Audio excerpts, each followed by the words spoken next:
तुम्ही बघत आहात प्रखर न्यूज. प्रत्येक क्षण, प्रत्येक घडामोड तुमच्या सोबत. सटाणा बाजार समितीत हाय व्होल्टेज ड्रामा. व्यापारी संचालक वादामुळे लिलाव ठप्प. शेतकऱ्यांचा संताप. रस्ता रोको आंदोलन. नाशिक जिल्ह्यातल्या सटाणा कृषी उत्पन्न बाजार समितीत काल दिवसभर तणावपूर्ण आणि नाट्यमय घडामोडी पाहायला मिळाल्यात. व्यापारी आणि सत्ताधारी संचालक मंडळातील वादामुळे लिलाव पूर्णपणे ठप्प झाला आणि त्याचा सर्वाधिक फटका बसला तो शेतकरी वर्गाला. 2 दिवसापूर्वी एका मालाच्या गाडीवरून सुरू झालेला वाद चिघळत गेला. व्यापाऱ्यांकडून आरेवारी आणि दमदाटीचे आरोप झालेत, तर संचालक मंडळाकडून आरोप फेटाळत पलटवार झालेत. याच वादामुळे व्यापाऱ्यांनी लिलावावर बहिष्कार टाकला. सकाळपासून बाजारात आलेले शेतकरी मात्र ताटकळत राहिले. वेळ झाली पण लिलाव सुरूच झाला नाही. अखेर संतप्त शेतकरी रस्त्यावर उतरले. ट्रॅक्टर आडवे लावत सटाणा मालेगाव रस्त्यावर रस्ता रोको आंदोलन सुरू केले. वाहतुकीची कोंडी झाली. परिसरात तणावपूर्ण वातावरण तयार झाले. घटनेची माहिती मिळताच सटाणा पोलीस घटनास्थळी दाखल झाले. अधिकाऱ्यांनी शेतकऱ्यांची समजूत काढली आणि रस्ता रोको आंदोलन मागे घेण्यात आले. चर्चेनंतर व्यापाऱ्यांनी लिलाव सुरू करण्याचा निर्णय घेतला, पण त्याचवेळी काही संचालकांनी हस्तक्षेप केल्याचा आरोप पुन्हा झाला आणि पुन्हा एकदा वातावरण तापले. संतप्त शेतकरी मग थेट बाजार समितीच्या सभागृहात दाखल झाले. संचालकांना जाब विचारत जोरदार शाब्दिक चकमक झाली. अखेर शेतकऱ्यांच्या दबावानंतर संबंधित संचालकांनी दिलगिरी व्यक्त केली आणि दुपारनंतर लिलाव पुन्हा सुरू झाला. या सर्व गोंधळात दिवसभर शेतकऱ्याचा मात्र मनस्ताप झाला. उन्हात उभा राहिलेला शेतकरी आणि वादात अटकलेली व्यवस्था काल दिवसभर बघायला मिळाली. सटाणा बाजार समितीत हा प्रकार अनेक प्रश्न निर्माण करतोय. व्यापारी आणि संचालकांच्या वादात शेतकरी का भरडला जातोय हा सर्वसामान्य नागरिक आता प्रश्न विचारतोय. आता तरी ह्या व्यवस्थेत सुधारणा होणार का, की पुन्हा असेच वाद चालू राहून शेतकऱ्यांना यात भरडले जाणार? प्रखर न्यूजसाठी भगवान पवारसह भैयासाहेब माळी, सटाणा.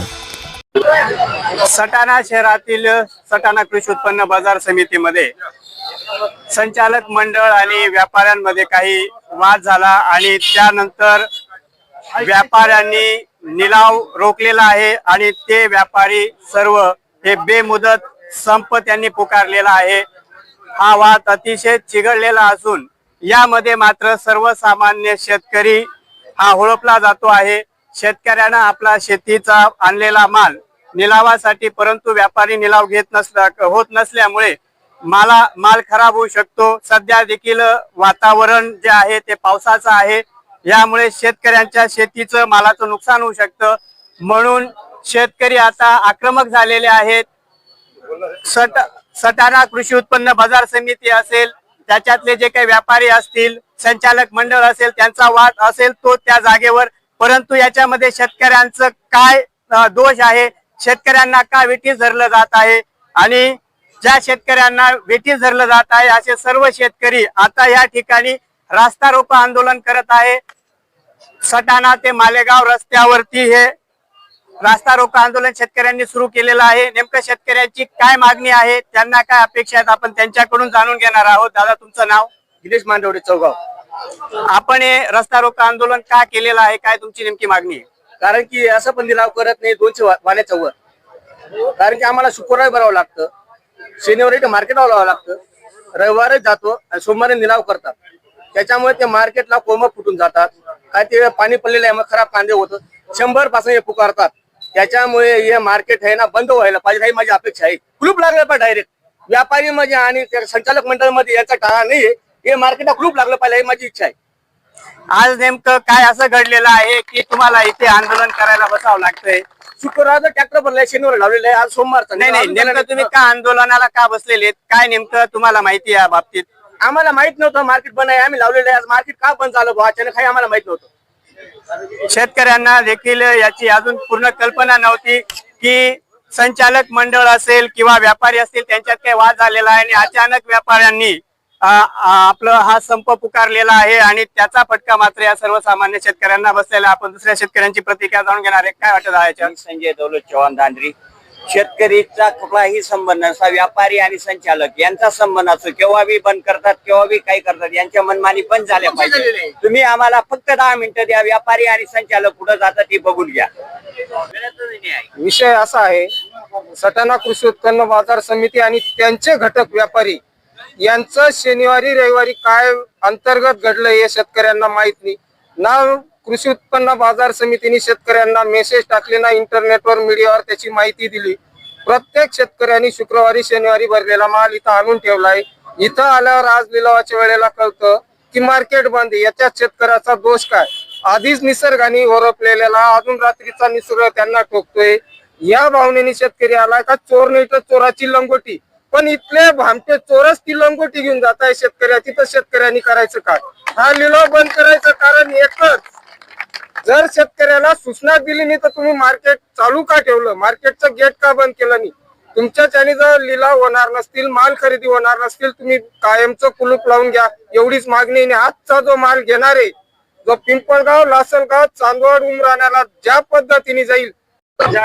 सटाणा शहरातील सटाणा कृषी उत्पन्न बाजार समितीचे संचालक राहुल दादा सोनवणे या ठिकाणी शेतकऱ्यांसोबत तेही रस्ता रोको आंदोलनामध्ये बसलेले आहेत. दादा, सत्ता तुमची आहे, व्यापाऱ्यांना तुम्ही समजू शकले असते.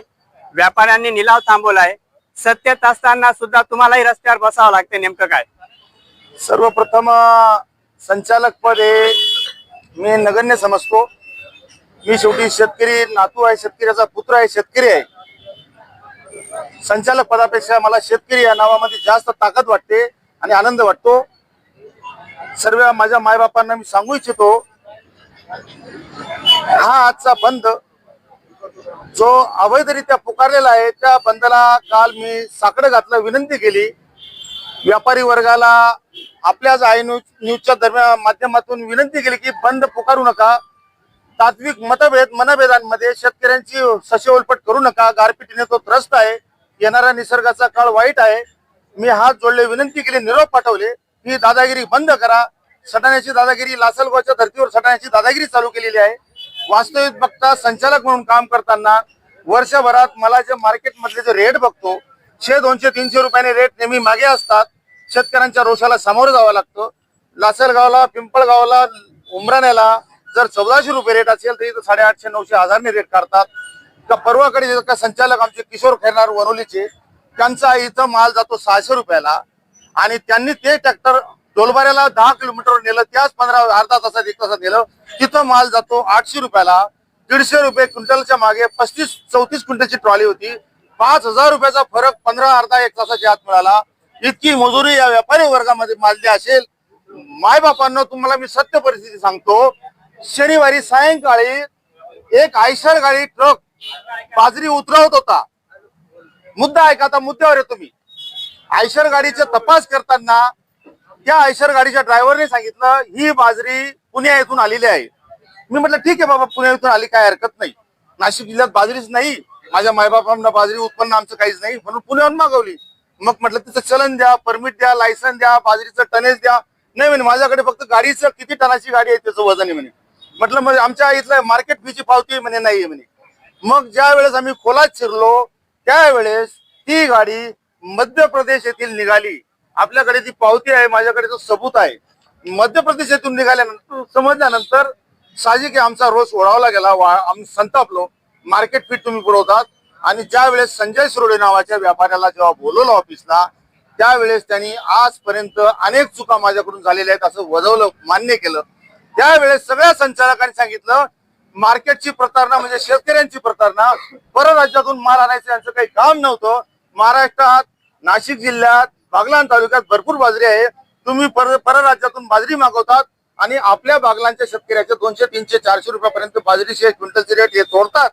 ब्लॅकने बोगस बाजरी मिक्स करून हे मोठ्या भावात विकतात.